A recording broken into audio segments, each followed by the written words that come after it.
Hello' দোস্ত, ৰাতিপুৱা আহি প্ৰথমত কি কৰিছোঁ, গজা বনাইছোঁ। কাৰণ প্ৰথম গজা পৰাই ষ্টাৰ্ট কৰিছোঁ ভিডিঅ'টো, আৰু দিনটো গজা পৰাই ষ্টাৰ্ট কৰিছোঁ দেই। কি মিঠাই বনাম মই আজি আপোনালোকক মই দেখাই দিম। প্ৰথম গজা বনালোঁ, গজা বনোৱাৰ পিছত এইফালে বনাই আছোঁ বুন্দিয়া। বুন্দিয়াটো ফ্ৰাই কৰি আছোঁ। আৰু বুন্দিয়া ফ্ৰাই হোৱাৰ পিছত বুন্দিয়াটো প্ৰথম ফ্ৰাই কৰি লৈছোঁ। ফ্ৰাই কৰাৰ পিছতহে মই ৰসত দিম। আৰু এইফালে চাওক, চন্দ্ৰপুৰি বনাই আছোঁ। আৰু এই চন্দ্ৰপুৰিটো খুব এটা ফেমাছ হয় মিছামাৰীত, আমাৰ দোকানতে পোৱা যায় আৰু ক'তো নাপাব। ধুনীয়াকৈ ৰসত দি দিলোঁ। ৰসত দিয়াৰ পিছত ইয়াক এতিয়া ধুনীয়াকৈ খাব পাৰিব। এতিয়া মই বাহিৰলৈ উলিয়াই দিম।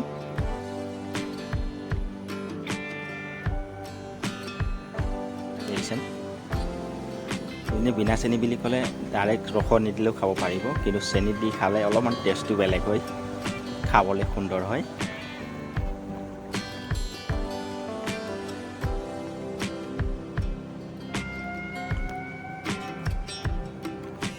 আৰু এইফালে বুন্দিয়া ৰস খুৱাই দিলোঁ। ৰস খোৱাৰ পিছত অকণমান হিলাই দিব লাগে। যেতিয়া হিলাই দিব তেতিয়া ধুনীয়াকৈ চবফালে ৰসটো সমানে খাই দিব।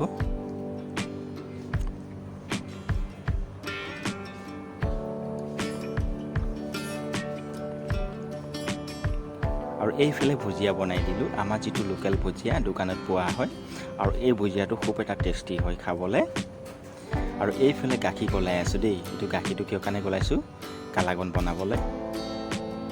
কাৰণ আজি বৃহস্পতিবাৰ হয়, কাইলৈ শুকুৰবাৰ হয়, বজাৰ দিনা খুব মিঠাই দৰকাৰ হয়, তো সেই গতিকে মিঠাই বনোৱা হয়। আৰু এইফালে গোটা নিমকি ফ্ৰাই কৰি আছোঁ। আৰু এইফালে কালাগনত মই চানাটো এড কৰি দিছোঁ।